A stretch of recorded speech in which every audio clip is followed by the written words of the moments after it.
And I want to know what is supramental. It's kind of a combination. It goes out. What is supramental? What is this consciousness horse? What is true consciousness? What's consciousness?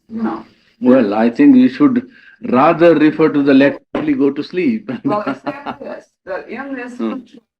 line, you say matter is veiled life. Yeah, veiled consciousness, yes. No, Veiled spirit, you must say. matter Hmm. is veiled life. Yes, first, yes, degree. Is veiled consciousness. Yes. Mind. Mind is veiled something Yes, bigger. yes. But still, consciousness is consciousness the same as awareness? What is consciousness? Well, we have given full evening to consciousness, so you have to get that. Psychology lectures, I think 6 or 8, no? Yes. One full evening was only given to consciousness. Then, if I get all the lectures, I'll get all the answers. Yes, that's right. Mental consciousness, first, make that clear to your mind. One, it is mental awareness. But consciousness, as you know it, is an expression of a self existent power. Original power of consciousness has two sides: intelligence and will, knowledge and power. In the original consciousness, from where all consciousness derives its existence, including matter. Matter also is consciousness from that point of view. So, the consciousness is something self existent in the supreme infinite existence. Existence is always accompanied by consciousness, and consciousness is a double function of knowledge and power, intellect and will. Well, two sides. When you conscious, you simply don't put awareness but also power to act. So that goes together. That is some conception of consciousness. Then there are many details of it which have been finished in our evening talk some weeks back. Yes. Was eating meat ever part of the divine plan? Was or is it ever to be? Was it Eating meat, was eating meat a part of divine plan? or is it to continue? First of all, the divine plan is not yet revealed. So that what is revealed is a very imperfect map of the divine plan. And evidently, in that imperfect map, meat eating finds a place, as we know, by practical life. So, probably it is a part of the divine plan in the sense of a working out plan. Now, in the ultimate divine plan, what is intended has to be worked out. We cannot put it as if this is the divine plan because that is not known in the mind. The divine plan, whatever it be, is not known in the mind. If you want to see roughly what could be the divine plan, then try to arrive at some conception of it and not a definite knowledge in the sense of binding to us that this is the divine plan and no other plan exists in that sense. Of a rough conception of what the divine plan might be, then in that case you look at the lower world because that is a part of a cosmos. The universe is not only man. So you go back to the kingdom of the vegetable life, animal life, and there you find that, well, meat eating or eating life depends on life. This seems to be the basic principle of existence of life on a material plane. On the material plane, life has to exist by life, either interchange or assimilation, mutual destruction, or what struggle, but life lives by life and on life. So, well, now you come to the human being. You see, when a tiger kills a deer, first you get in. I know your question fully. There is nothing new that you will tell me about this question. I can tell you. So, because this has been for years and years and years, this has been finished ad infinitum. You see, what was I telling? I forgot. Tiger. Yes, when a tiger eats a deer, well, is it eating meat? That is, meat something which he should not eat. By implication, your question amounts to whether life has ultimately to go on depending on life. This will be ultimately a philosophical question, yes. Whether life has to go on ultimately depending on life, or will there be some other method of resuscitating and maintaining life materially? Not life as life. Perhaps life as life can support itself on straight assimilation of life from the universal vital plane. It is not impossible. There are cases in which even physical life has been supported by a wide opening to universal life and supporting life in the body by directly assimilating life from universal life consciousness. It is possible.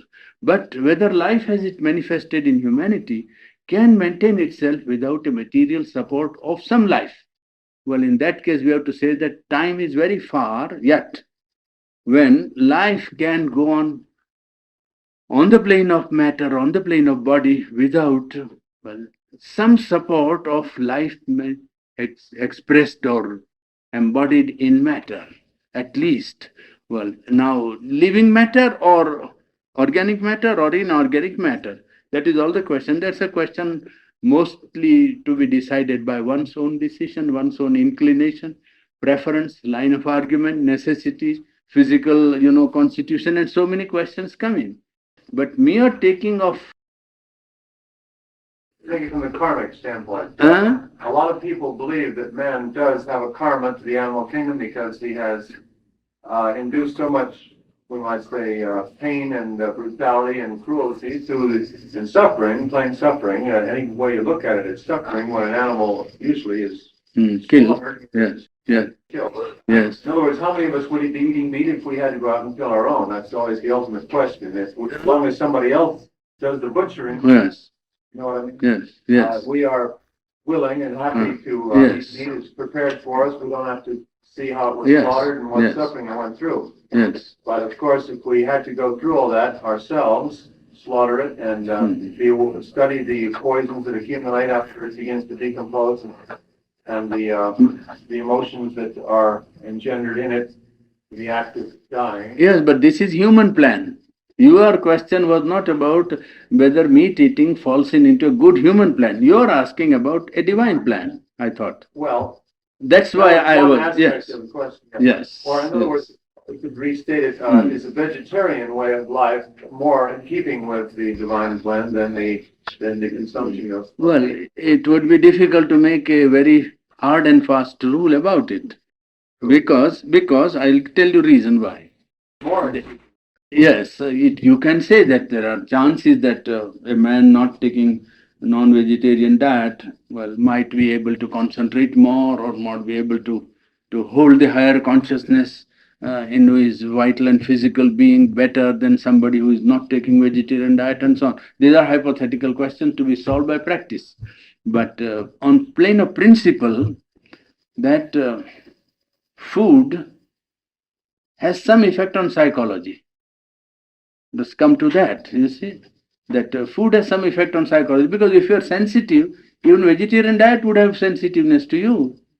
Now our consciousness is sensitive to animal life, and therefore I quite understand and agree with you in the attitude which developed human consciousness or a delicate human consciousness can take with regard to animal life.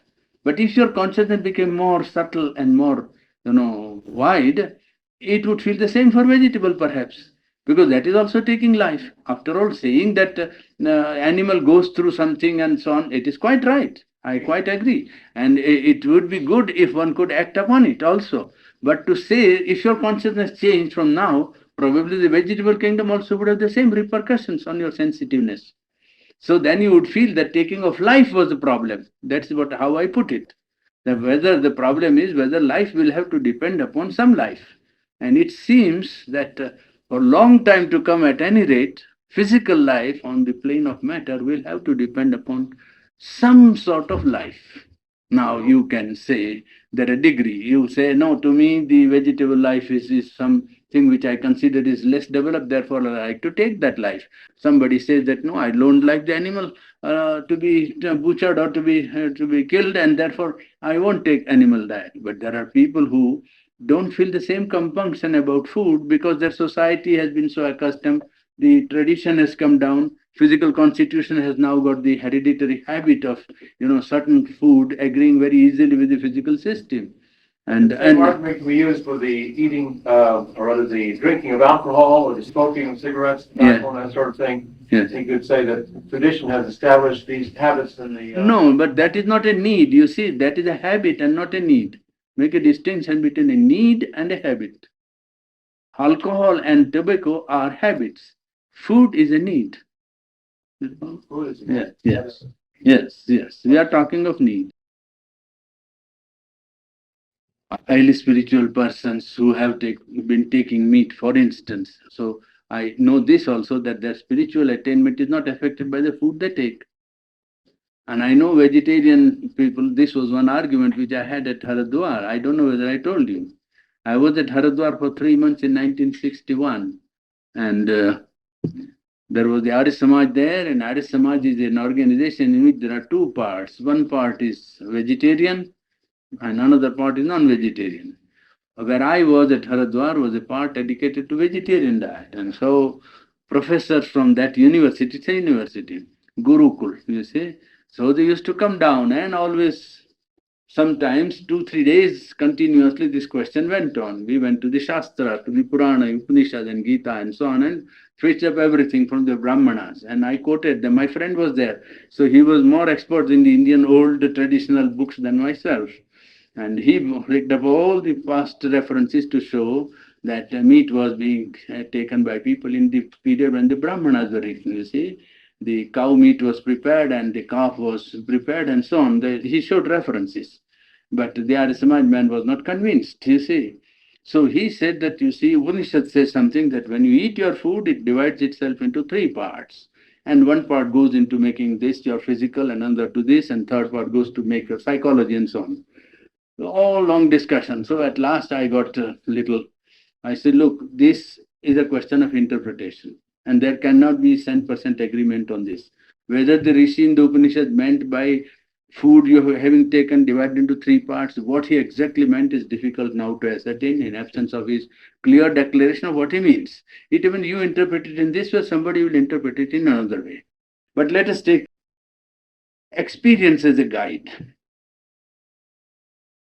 That non-vegetarian diet brings certain tendencies, more proclivities or tendencies more forward in the psychology of man. And vegetarian diet promotes certain psychological tendencies which are, well, you can say more in keeping with spiritual growth. Take that proposition now. Could we make that proposition? I said, this is difficult to support. And not on ground of any authority of any past scripture, but on ground of practical experience. So he asked me how. I said, look, I'll give you one instance. There in India, there is a Jain sect, the Shravaks, whose founder was contemporary of Gautam Buddha. His name is Mahavir. He started Jainism. And Jainism's bedrock is sacredness of all life. That's their basic principle, sacredness of all life. So the Jains from 2500 BC, if they are Jains, they have never taken meat. This I know for a fact because on Bombay side there is a good population of the Jains. Jains are a very small minority community like the Jews. You see, they're a very small community. They are rich also and well-to-do. But a good portion is on western side. And I know them in their actual life. None of them for 70 generations has taken meat. Now they should have become half angels, if not anything less. You see, I mean, if vegetarian diet was the main thing that influenced psychology, they should have become half angels. I tell you, they are as good or as bad or as ignorant or as knowledge and as all people are. I mean, they are full of greed, egoism, and everything is there. So it has not so much changed their psychology. In fact, from Sherunda's point of view, it would be correct because from below up, from matter to influence the subtler, well, it is certain influence, no, he also admits, but that it should is rather the opposite of what should happen. It is mind that should influence matter and body, and not matter that should influence psychology and mind and will and spirit. It should not be. It is to some extent because man is encased in matter. And therefore matter imposes it in conscience on intellectual activities, on vital, desires and impulses and movements and, passions, even though the physical puts its limit. That is a limit of the inconscience, you see. That's a limit of the inconscience. But as a principle, from below it shouldn't influence, determine the subtler. The subtler should rule and determine the more gross. That's the rule. And secondly, the instance of great spiritual persons like Christ or like other many spiritual persons whom I know, well, they were not particularly not taking meat. I mean, they were not dedicated to vegetarian diet, and that did not affect their spiritual attainment. So, a direct connection between the two is difficult to establish. But one can say that if you want to make your body more receptive to subtler influences, finer and capable of wide subtler vibrations and so on, it is better to take vegetarian diet because that might help the body to attain a finer state. That helps the body and the nervous system to react to spiritual forces better than non-vegetarian diet, where heaviness overtakes the physical system and makes it easily subject to inconscious and sink to subconscious movements. Whereas the vegetarian diet or milk or fruits and things of that kind keeps the physical consciousness in a condition of reacting to the vibration of the spirit better, more easily, and more effectively. And it can participate in the inner life more easily. That you can say on ground of actual experiments. These two girls wanted, the one if you would explain it more. Vital body. Well, Is that what you said? No, yeah. no, that is a question of practice of yoga. So, easier thing for this thing is to have some practical experience, you see. You can have some rough idea about it. I don't say that some idea may not be given, but it is better not to formulate anything by idea only. See, man is not only his physical body, that I think you know, it is axiomatic, and I don't think it is necessary to stress that point that man is not only his body, that man is also his desires, and man is also his idea. Let us take these three first. Intellectual being of man, the desired self of man, and the physical self of man.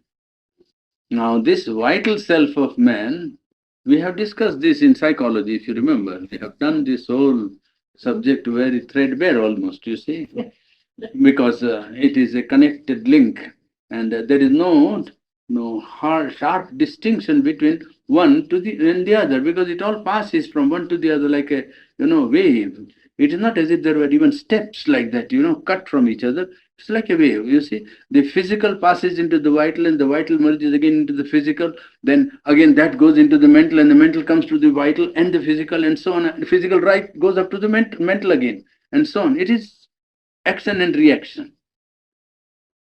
So on each part, all the others are present. That is what one has to bear in mind first. That in each part, all the others are present. Mind is present even in the body. And, the body or physical consciousness present in the mind. Well, that gives you some rough idea of how it is complicated. Now, the vital body of man, if you want to know very much, I mean, very practically, well, you remember when you go to sleep and you see the dream, and in the dream you have sometimes a very vivid experience, very vivid experience. That is the experience of your vital being.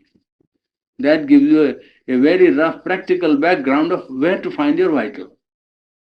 You see, when you dream and sit asleep, when the body is asleep, so for physical consciousness is ruled out. The waking consciousness is ruled out. Now, that part of your being which participates in the dream and experience is the dream experience. I mean, you can have nightmare almost with a physical, reaction, is it not? When you have a nightmare, you have all the nervous and physical reactions of a practical physical, impact. So that is the effect of the vital being in the vital plane. There in the vital plane, you are acting to yourself, acting and reacting to other forces, influences, beings coming in contact, and you can watch and see yourself in the vital as perhaps one is not able to see here in the physical, because the physical mind prevents a full knowledge of one's own vital being. The physical mind and intellectual mind is such that it doesn't allow one to know his vital being. But in the dream, the vital being is quite free from the inhibitions of life and mind and society and ideas, and so the vital being behaves freely. One of my friends was telling us when we were in Pondicherry that you see, I was quite ashamed of myself. I said, why? So in dream I committed theft. Now you see, you're stealing in dream. But that shows that's the vital being. I mean, where you see in the inner being when you go, when well, it is quite free at that time. It is there are no inhibitions. Vital is all possibilities, and everything is there. And it depends on the constitution. If the vital being is so formulated as not to allow certain impulses, it won't have. But if it has, it will be free there. There will be no restriction on expression or carrying out of vital impulses on the vital plane. But the experience of vital plane you can immediately have in dream. That is the shortest cut to know what is the vital being. Then in meditation or in sadhana, when you do yoga, then you might experience your being independent of your body. Some people see actually that they are not in the body, but they're outside their body. You can feel your body as if it was outside you, so to say. You feel that body is outside you, and that you are independent and free from the body. You can release this being from the physical contact or consciousness and feel it apart, feel it quite apart. And if you train yourself and know how to guard yourself in the vital world, it can go and do some work intended by the divine. If you know how to do it, and if the divine intends that you should do, vital being is not confined to physical space and time. It can go and act anywhere you see in the world or outside, in the other worlds, even in the subtle vital world also. But that is a problem which you can keep for the time in abeyance. So, Purani, I don't know if you're acquainted with the theosophical division of man, the astral body or what they call the etheric body. Yeah. Aren't the both of them? But I don't know. I have not any detailed knowledge of that division, but as far as I know, the astral is the vital. part of it. Astral is the vital. Well, what do they call the etheric body then, or don't they? I don't know what their exact connotation of etheric body is, you see. I have not a detailed understanding and knowledge, so I wouldn't like to hazard an opinion. Another question that I'm asked, doesn't matter where I go, is the question of marriage. Yes. Now, it's a practical question in everyday life, whether you're going to practice yoga or not, and especially for people who want to practice yoga. Now, in yoga and in the spiritual life, you consider the basis of marriage to be only procreation, or can there be another basis of marriage? No, procreation is not necessarily the base of marriage always, and should not be now at any rate. When companionate marriage is a vogue in some countries, and in some countries even the children are not regarded as property of the parents, they want to take them over as soon as they are born, I think, or at least as soon as they are 5 or 7. There are countries like Russia where in ancient Greece also it was like that, in Sparta. I don't know whether you know that, you see. Yes, in Sparta the rule was that the child belongs to the community, it doesn't belong to the parents. It had to go to the gymnos, you see, to the association with They get married. well, because they wanted to. That's all right.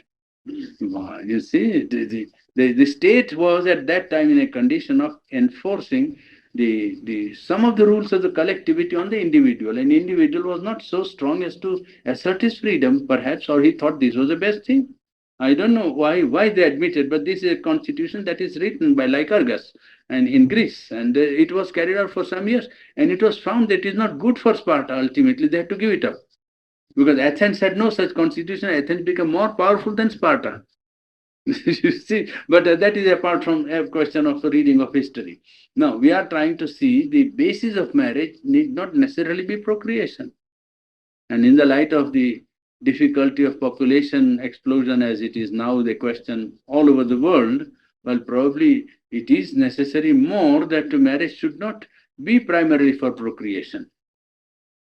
Then why should there be any marriage? That would be the question, isn't it? Yes. Now that raises the question of the two sexes and the need of their creation.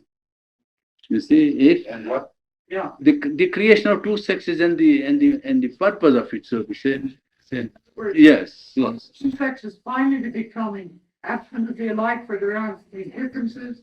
Is that the ideal or? It can become the ideal if spirituality comes into man's life as a central motive. In that case, the division of sexes will be only an indication of the line of consciousness rather than of any physical functioning or social responsibility. That's what I should think. That doesn't That is to say, it will be only an indication of the line of consciousness. A consciousness which moves more along, you can say life centricity, and a consciousness that moves along subjective centricity. Well, probably it is that which is intended to be, because it's only a relation. Well, in other words, why should Procreation is only a means provided by nature so that continuation of species is guaranteed. You see? And now the control, that is what we are talking. Was it not yesterday or today? I don't know. Morning. This morning, you see, that the control is now passing away from vital nature to collective mind, even collective higher vital, you can say, because the collective mind is now feeling that there must be a check put by collective mind on capacity to create life. So life was left free to adjust itself, so to say, before by impulse, by passion, by movement of nature itself, as is done in the lower creation. But now a time has come when man feels that he should interfere in the process of creation, you see, and he is interfering with his cosmic mind, also with his individual mind. I mean, where individual can do it. And the two lines suggested this morning in our talk were whether it is by self-control or an artificial method scientifically developed like birth control or the other was, what was it, sterilization, you see, whether by such external or mechanical means or by self-control. Certainly self-control suggests itself as the best remedy befitting the dignity of man, but then how to bring about that sense of dignity in mankind on a large scale as soon as possible or early as possible. You see, it's a question of training the mass consciousness to a capacity of self-control, which would be rather too difficult to expect all at once. You see, This brings up now let's lead this to yoga. Now, in India, you have certain ceremonies and things where a Shakti or feminine influence is absolutely necessary. Now, in Sri Aurobindo yoga or the yoga of the future, is some such relationship going to develop and be Yeah. helpful in spiritual growth? I think it is indispensable. It will be necessary. Could you explain that a little more to them? What I was speaking of, they don't. Well, you see, the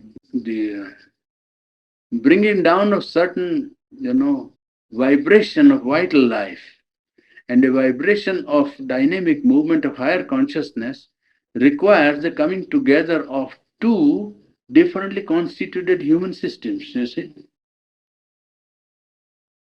There is an exchange and interchange in life, and this exchange and interchange is necessary on the plane of life, on the plane of consciousness. A mutuality is necessary in order to develop consciousness, and this is not necessary to say it is sex life. You see, it falls down to sex life in normal cases because there is no control and no understanding of what is required.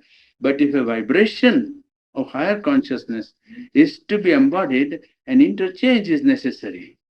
That is to say, bringing down of a vibration of higher consciousness and, an exchange of it, so to say. It is not exchange of, yes, it's not exchange of the mere vibration. You see, it is exchange of the kind of vibration. You see, there is a certain kind of vibration in one, another kind of vibration in another, and this exchange of the two kinds of vibration makes for a richness, makes for a fulfillment, makes for energizing of energy on the vital plane, which would be lacking if it was only one pole of electricity that was at work. You see, if you put a glass bar in the middle and you put electric current on one side, the more you increase the current on one side, if the two foils are there, the current on the other side will correspondingly go on increasing. This is the law of electricity. You know that is Wimshurst machine. You see, a glass plate with two metal plates attached to it. Now, if the electricity goes on increase, static electricity is increased on one side, the other plate also will have corresponding increase because of positive and negative. The positive current increasing will increase the negative current, and that will create a powerful, we call it a field of electricity, capacity for explosion. Great, burst of light also can take place because of the gathering of electric vibration. Now, this is a rough and material vibration which has no direct, applicability. But something similar in consciousness has to take place on a plane which is higher than nervous system and physical body. Somewhere in the inner consciousness, a give and take, an interchange has to take place. And that interchange must be as free from egoism, desire, and lower life as one is capable of. One can bring down a higher vibration. One can bring down a vibration of self-consciousness and peace. One can bring out a vibration of higher consciousness. And there can be an interchange of the vibration. Well, it is that which makes the play of higher forces in life more intense, more powerful, and more pervasive, you see. Otherwise, what you have to do is like the past people who had to create monasteries, and then monasteries became, places where spirituality didn't thrive necessarily. You cannot set out half of mankind from anything, either man or woman, you see. You cannot set it out from higher consciousness. It is impossible. It's not correct. It's not intended either. It could not be. Don't you think if more of this aspect is brought out in regard to marriage, it would help the West a little? Understand this terrific attraction and the fact that it exists. They don't understand if it exists, why shouldn't we indulge? And they don't understand. No, I think in the West there is a possibility, and I think a widespread, at least desire to understand. And I think there are about 5 or 10%, I don't know more, but about 5 to 10% who have the understanding that this thing to the Western mind, I think, direct understanding of spirituality is more difficult, but an understanding of spiritual relation between man and woman is easily understandable. I have seen this, that he easily, a Western man of mind, easily understands that there can be a spiritual relation between man and woman, but that he can have a spiritual relation between God and himself is very difficult for him to understand. He finds it rather hard. He thinks that how can that be?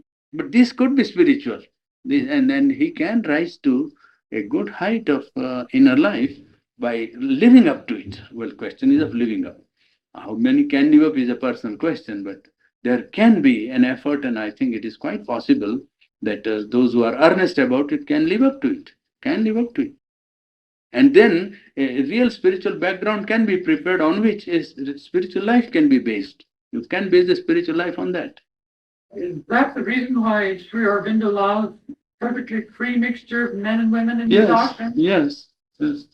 Because first of all, he doesn't want to restrict the freedom of the individual. Secondly, he never believed that monastery was the best institution for spiritual life. He was always against it because it always appealed to him very artificial and wrong method of bringing in anything truly spiritual. They always believed in a first freedom, and this artificial division of society into two parts of priests and the ordinary persons has itself prevented spirituality from being, spread all over the masses, to the society, to people at large. It could go back to people at large. Why should anybody be prevented from a pursuit of spiritual life simply because he has not gone to some, or not put on some black dress or white dress or yellow garment or ochre color? You see, that is an artificial division of man and a prevention of spiritual life from pervading ordinary life.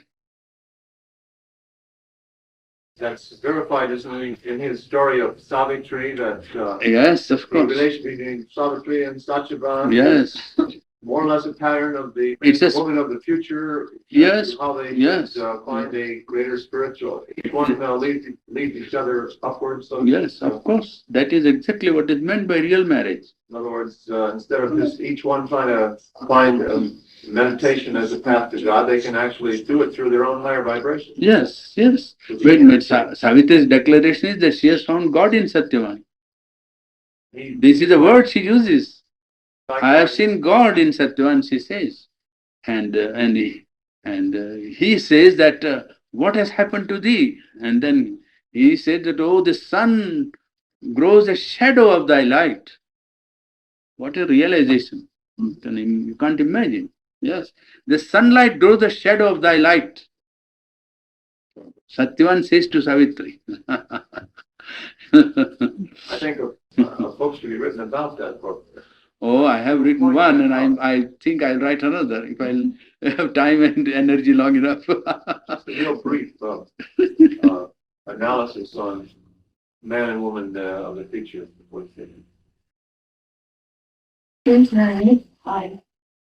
This faith seems such a simple thing when we talk about faith. But Faith, oh yes. faith has no rational basis No, whatsoever. no, otherwise it's not faith. And it seems to me that faith is a very difficult thing. No, faith, when it is, it's very simple. It's very simple when you realize it, but it's very, very difficult to say to yourself that such a thing can be, and you've got to believe until it is so. Well, faith is something in you confirming that which is contradicted by everything around you. That is faith. Well, I mean, you have to. You see, that is faith. Otherwise, you get conviction about it, logic about it, argument about it, understanding about it, some rationale about it. That also can come to you as a conviction, but that's not faith. Faith is that which confirms from within against everything that is around contradicting. That is faith. That is faith. That's Everybody it. experiences that, but then we go away and forget it. And we say, you want this to happen, you want this to be, because we think it's a good thing. Then we say, well, I want this to be, but Yes. I just don't know whether it can be. No, when you say that you believe that it is possible, well, then that is a start. When something says this must be, well, that is the starting of its big being. When somebody says this must be or this is, well, that is the beginning of his moving towards it, materializing it, getting it, experiencing it, making it concrete to himself. It begins only like that, with that affirmation. I remember this beautiful phrase in the Kaiserling, in one of his books. He said, faith must create world upon world. He doesn't say this little idea upon idea, or longing upon longing, or conviction. He says, faith must create world upon world in order to realize itself. I mean, that's increasing. I mean, you have to have tremendous vision there. You know, It is faith you that have a small eye. that gives you the means of realizing itself. You see, once you have faith, it's the sight of a light. In the pitch darkness, when you see light, that is faith. And when you have seen that light, well, you make your way towards it also, because the light itself points out how to reach it. You see, when faith is real, I mean, when faith is dynamic, there can be only an affirmation in the mind, which is really not faith. Faith is the dynamic assertion of something not realized now and contradicted by everything around you, but affirmed by something within.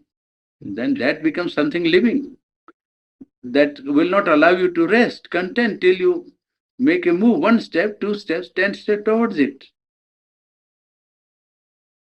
Well, this is exactly property of you. It's probably a property of the higher consciousness. No, of the soul. It is a psychic being, the soul, that has faith.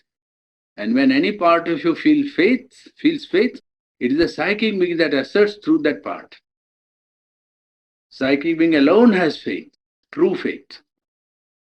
Much better explanation Yes. than I've heard in a long time. Yes, that is the faith is of the soul, the self of man. It can come through mind, it can come through heart, it can come through will, but it originates there in the depths of the heart. Yes, it's a quality or power of the soul. Something in you confirming against everything contradictory. Yes, everything, yes. When everybody says, say, there is no God, or everybody says non-violence cannot be practiced, something says it can be. That is faith. And refuses all contrary evidence. Against all evidence, it says, no, I am right and everything else is wrong. That's it. Ronnie, you said in democracy, when liberty is taken away from the individual, Yes. that they are more helpless. Yes, then if they have to oppose a oppressor or a dictator. Because the injustice of a dictator is apparent to all people. The injustice of democracy is very difficult to convince democracy because they will say, this is your own chosen people. You have chosen. Let's see. You are more helpless really against it because they will only say, but we chose our own people and it's they who have done it. So it's a popular will. Oh, this is a foolish question to ask. I mean, I have to admit ignorance. But why is it that Sri Aurobindo is so open? He's so open about his revelation in illumination. He doesn't put a great wall of mystery around everything and keep you in the dark and say you must practice 50 years before he will give you one golden grain of enlightenment. And why is it that most mystical things are all so heavily veiled that you just You see, even then, how many people follow and understand Sri Aurobindo? You can see. You see, the man's idea of love of humanity is very childish. Average man, even intellectual man, doesn't understand very great power of love. They only understand small love, you see.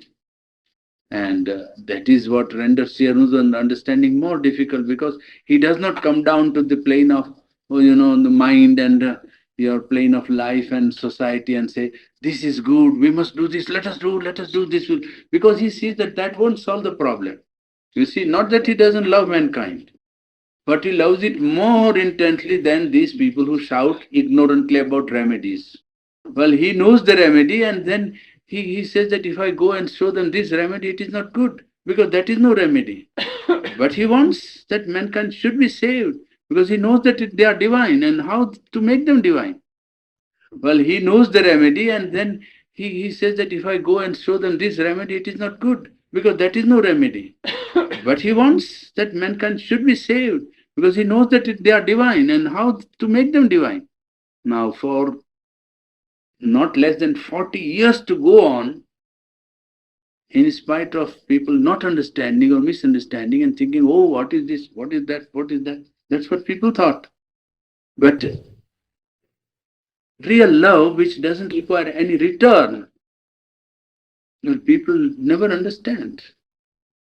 What Sri Aurobindo is given will take 50 to 100 years for people to know what he has given.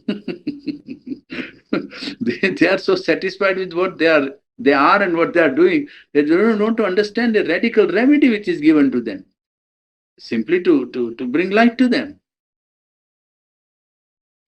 That's why grace is not easily understood. Grace is perhaps the last thing that a man understands and appreciates. A mental cause or mental remedy, you see. When the psychic being has been brought to the fore, that terminology, bring the psychic being to the fore, to the front, Um, I haven't read Life Divine yet. I'm just getting into it, so the answers may be there, but Well, general test, one or two tests. How one can know that the psychic being is active in oneself. For normal man, means who has not any idea or practice of yoga, also the psychic being can act. Because psychic being is not anybody's property, it is everybody. Everybody has got his divine soul. And when it becomes active, it is through nature that it expresses itself. Nature means mind, emotional being, vital being, action of will, and physical behavior. That's nature. So the psychic being expresses itself through those parts. Now, what does the mind generally do? Mind is busy with its own, if it is a mental being or intellectual being, he is busy with his own ideas. Centered round ego, the mind goes round. And then vital being generally comes and governs the mind.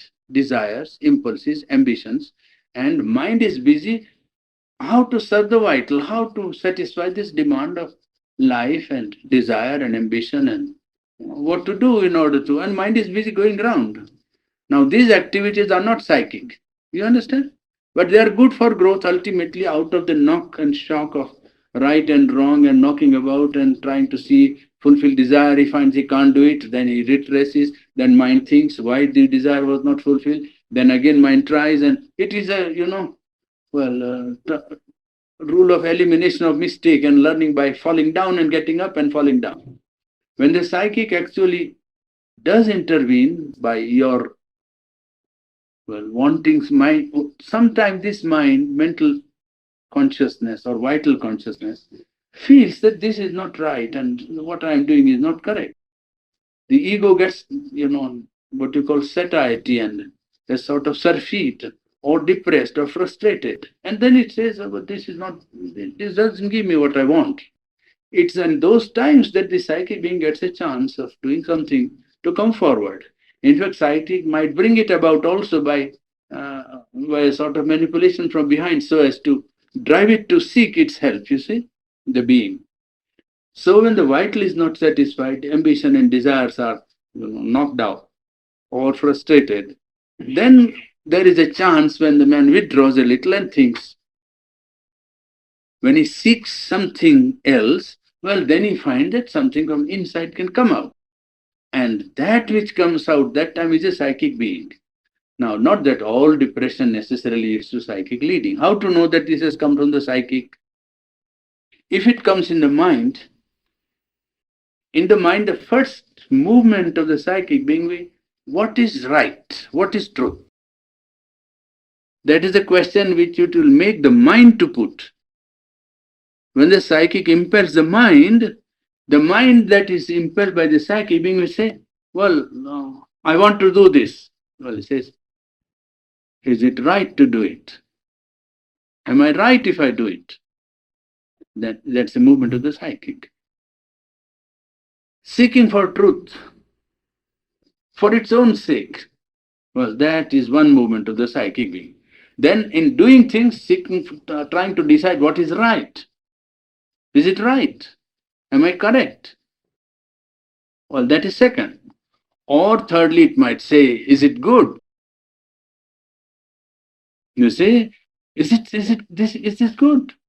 Then it finds that probably the answer to it is, the answer is put by the psychic. This impulsion to seek the good, to seek the true, seek the right, well, that comes from the psychic, mainly. There are then many other actions of the psychic being, but this gives you roughly the idea of how the psychic acts. If it inspires to sacrifice for something, for a cause, for a person, for unselfish sacrifice for love, that is a goading of the psychic being. That is the psychic being working. Well, if it makes you feel attraction for something noble or something beautiful, okay, makes you feel, well, life is not worth. If I were to leave this, I will sacrifice my life for that. Well, that is the indication of the psychic being. Well, that makes you roughly. In yogic life, then psychic being can be more easily felt because then you can go behind easily and seek its guidance, and there it's more easily available. But even in the practice of yoga, people get confused. So it is a point which one has to always consciously practice to bring the soul guidance in mind, in emotional being, and in the vital being of, in the vital operations of life. You see. Whenever a decision comes from the mind or vital being, one has to hold back a little if he's a yogi and say whether that can be right or right, whether this is right. You see, he has not to simply immediately execute as it comes. And this is the great difficulty of many sadhaks, many aspirants, you see. They are not conscious, they don't want to become conscious. I mean, they are not to develop consciousness to the extent of understanding that what appears to them all right might not be all right. It's thousands of occasions if you watch carefully. Thousands of occasions in the daytime when the man simply, well, takes it for granted, I'm right, which is not true at all. He's the right means usual, it's a routine, that's all. He's not conscious. If he's conscious, he will understand that he has to immediately step back a little and ask for the guide or for the light, whether this is right. Because that would bring in the almost the presence or feeling of the omniscience or omnipresence, you see. That the divine is present and you are asked, you have to consult. Sometimes the moral law. All that is all that is man-made and it is very stupid, and you respect it only when you are concerned with others. In the inner life, you have to knock it down. Otherwise, there will be no real growth of inner life. People never understand it easily, so you have to put up with it. That will become sometimes saints. And imperfect beings are turned into real people who have tried to attain some kind of perfection and have succeeded. So, cannot take appearance for a fixed, fixed reality. It is an appearance. It's changing. It can change. Therefore, you must give a room for changing. Room for changing. Some people here don't understand what the psychic being is, as Aurobindo refers to it, as the psychic being. It is a soul. That's what so the true individual in man who is a spark of the divine, representative of the divine in ignorant nature of man. It's the soul, the true entity, true individuality, if you like to call it. You made the statement. I got it down. I'm sure correct. Outer life requires unification. Inner life requires variation. I thought of that several times today, and it seems to me it should be the opposite. That the inner life. No, we were talking of society, you forget. We are talking of collective life. Yes. In collective life, you require, if you have a unified collective life, you only require uniformity outside. But at the same time, a capacity in the inner life to vary that uniformity. You see? It must not be imposed. The uniformity must not be imposed, must be a result of inner variation. I don't know whether you care to go over this again, but it would seem so wonderful to hear twice somebody give psychological, well, not an analysis, but a psychological explanation of the process of creating something. You see, I think our Creating means in art, you mean? in art, yes, in any form of art. Yes, it is not very. There is nothing mystic about it. In one sense, it is simple. If one wants. But for present day, people don't think much of that psychological method, I think. No? Well, that's it. It's very difficult to get anyone to explain that in a physical, I mean, in a spiritual sense. You know? See, the true creation There's only two things that are creative in this whole universe, really speaking. One is supermind, as Sri Aurobindo says, supermind above and the vital here below. The vital can create, the supermind can create. Now, the vital can create trouble also. And vital can create great forms of art, social revolutions, poetry, and literary performances, literary creations. That's what the vital can do. And it can be good, bad, and indifferent. It depends upon the source on which the vital, taps and gets its creation. Now, in order to get a true creation, what the creator, if he is a creator or has an impulse to create, is to withdraw from the external consciousness and on the basis of what he has seen, felt, or known in the world or in life, to use it only as a point of departure, as a point of, taking his beginning stand like that. You see, just point of jumping. It is a point of departure from there. He can't do it from the air all at once. Why he gets the inspiration or the impulse to write or create? Because life has knocked him somewhere, a shock of life, some experience, something has come and said, this I should do, isn't it? It is from his own experience or his own observation, his reading, but it is from life that he gets this impulse. From life he gets the impulse that he should create, or he feels a creative urge. Now, very often 9 out of 10, the urge starts from some point of experience of life. Somewhere he has had some experience, known something or read something, and that has become real to him. And then that is a point of departure. You can get into the vital world and get things directly from there. Mostly literary performance or literary creations come to an imaginative reconstruction of life, putting the whole subjectivity of the creator into the creation. What he does is to reconstitute or reconstruct life. And he gives you, such a reconstruction. The more successful artist will give you a reconstruction which strikes with a sense of reality. That is a sign of a great artist. That he takes up the whole of life, absorbs it in such a way, and brings it back rejuvenated or recast in such a way that it carries to you in conviction this is real. It is not real in that sense at all. It is reconstituted by him, and he has seen life like that and shown you. And then you see, yes, this is possible, this is desirable, this is beautiful, this is attractive, this can be, and so on, so on, so on. That's how you feel. You see, that is a sign that he has created really something which can influence life. Now, if you want really to bring in a true creation, then you have to get into a world of beauty or world of harmony and bring down from that world of harmony a form for which your consciousness is open. You see, your consciousness is open to that world of harmony and get the form through without distortion, without too much intellectual meddling into it. The more straight it comes, the more artistic and more effective also it will be.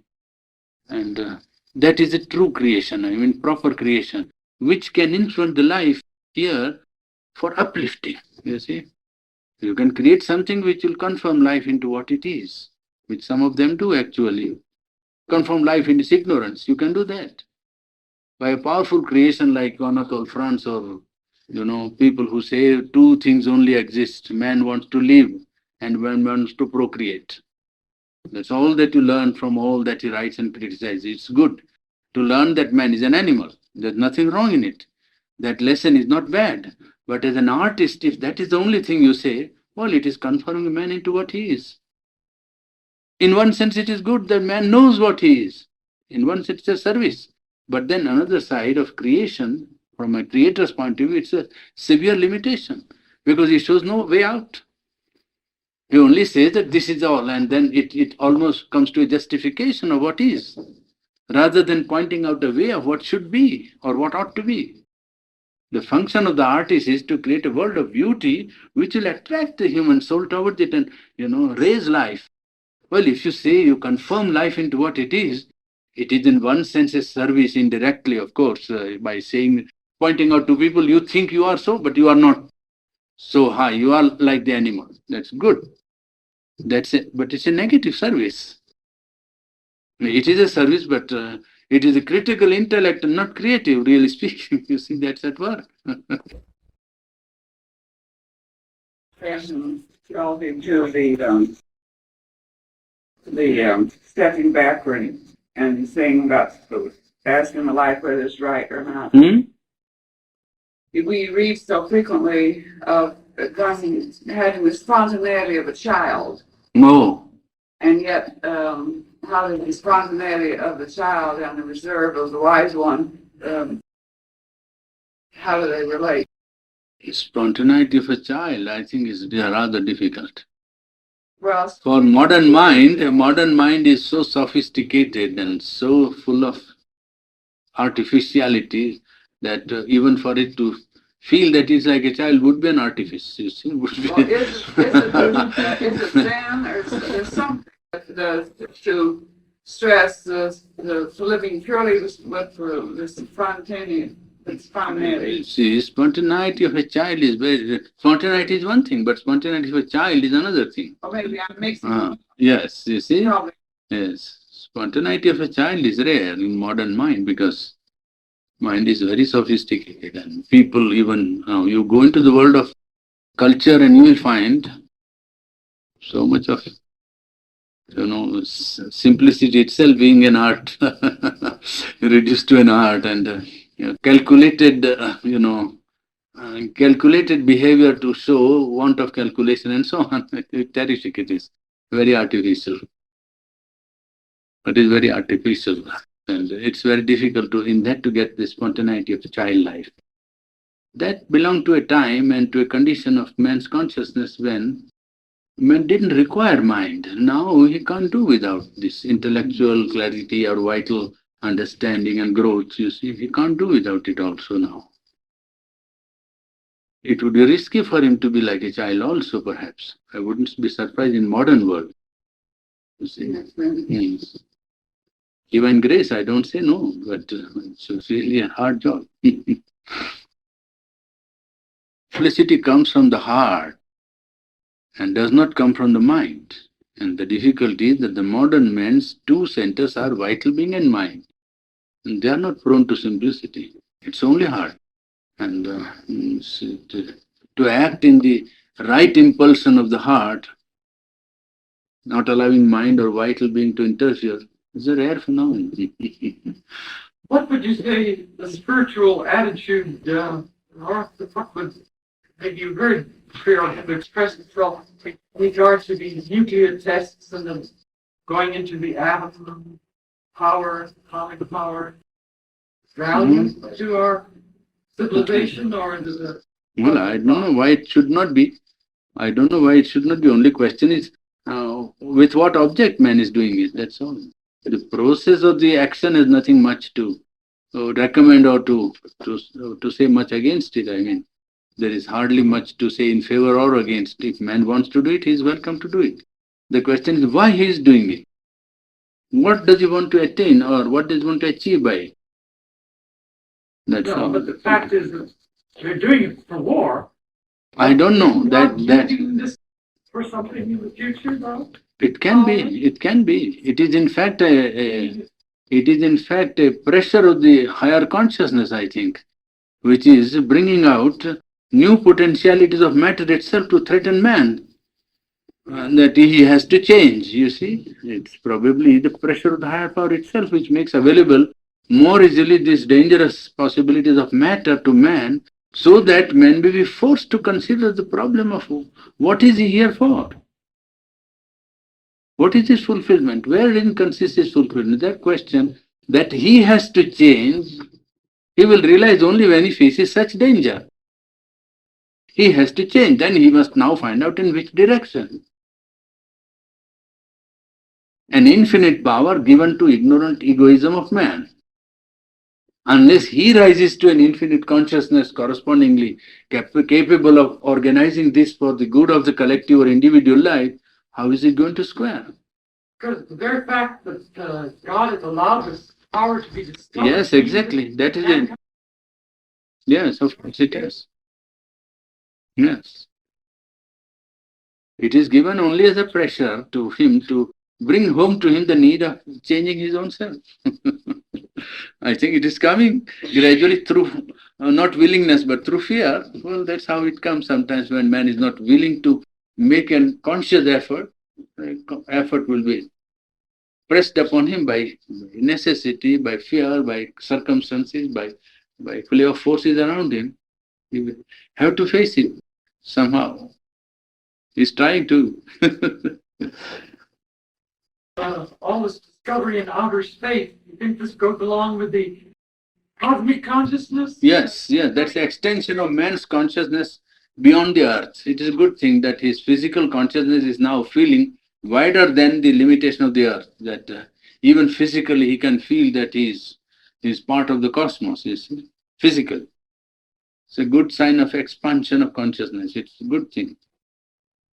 Does that change the whole of civilization for us to land on Mars or Venus? Well, I don't know whether they'll be able to. There's no early prospect, but if he does it, It's going pretty fast. well, I hope they will succeed and and not drop somewhere in between. But and they find that the and What is in between?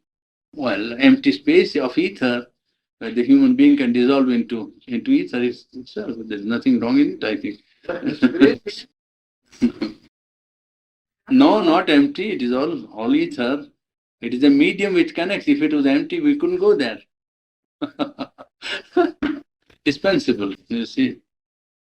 Nature of the connecting medium is another, whether conscious or unconscious, whether ether or anything. But medium must be there for things to pass through, you see. See, all these new changes and all these new discoveries change the whole system of education of young people coming into being. You can't go on teaching them the way it's been taught in the past. A whole new system of education has to come into being. It is to come. Oh, has to come, yes. But it will have to be based upon the fundamental freedom of the child as a soul, developing soul, not as a growing ignorant mind in which information has to be packed. You see, that idea also will have to be changed. It's much more difficult Yes. to the teacher. Yes. First, the teachers will have to change, I think. Before the students change, the teacher will have to change. The problem is not student, problem is teacher and the department. I mean, public mind, apart from that. Really a terrific struggle for people of the new understanding. Yes. These world conditions we would, they're here, but wouldn't we go back to the simple life, the daily karmic script, and what I want to say is look within ourselves and make ourselves a better channel. And so we make ourselves a better channel, then our city, then our state, and then the universe. But we have to look within ourselves and build our own character and not become too concerned about these world conditions. No, that is difficult to isolate so completely, though the solution begins with the individual. That is axiomatic in Sharonzo's yoga. That's why we don't go outside to tell those people who are doing the world business here, because we are question and answer time, so we are putting the question and answer. This is not our main work.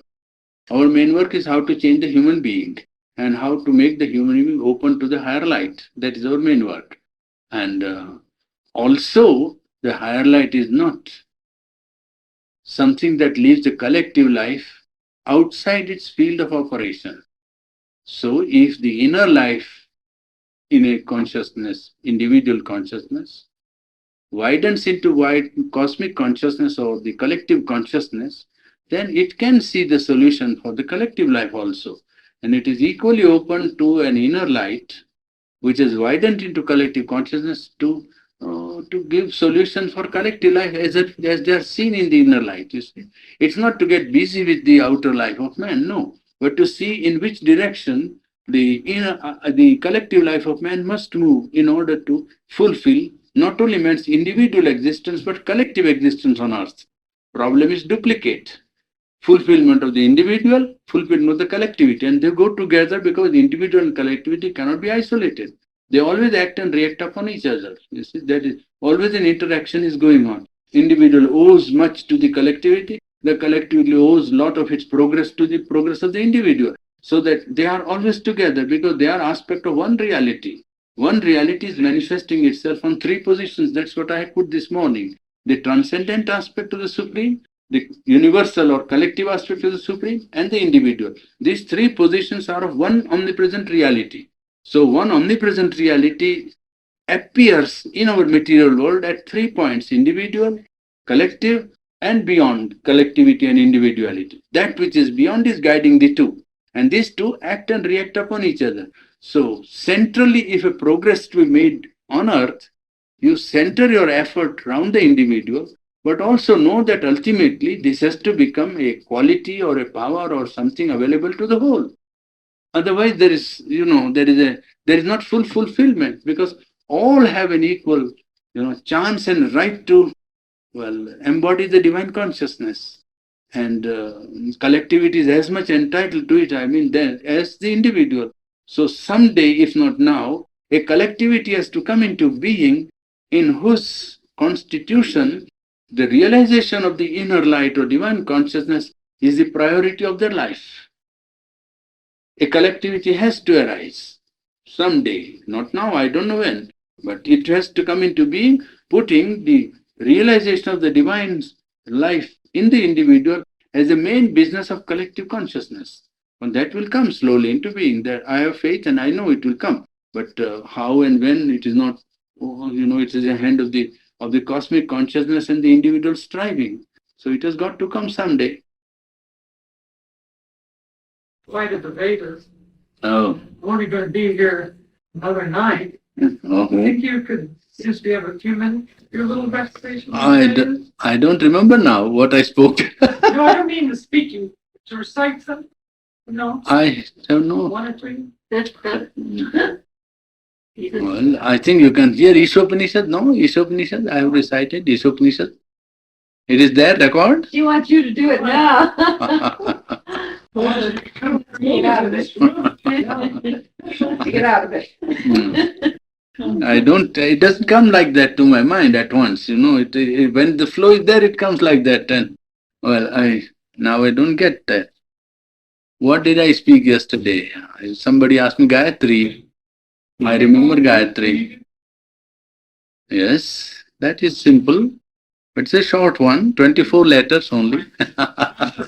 Yes, eight beats of three. You see, 8 beats of three. And Sharundo has written an original Gayatri, which I will recite. That's good. There was a disciple wanted to give his son the sacred thread. You see? And then he said to Sharundo that I want to give your Gayatri. So Sharundo said, well, I have not written any Gayatri. So he said that it is 1 month from now, and if you get it, well, I like to give that to my son. Generally, when the boy is initiated with sacred thread, it is Gayatri mantra that is given. The teacher or the Brahmin sits down and cover themselves with a cloth, and then he utters into his ear the mantra Gayatri. That's how the ceremonial is done. You see, he utters and makes him repeat the syllable by syllable, the whole mantra. So after 8 days or so, I think Sharundo wrote out a mantra and gave it to him.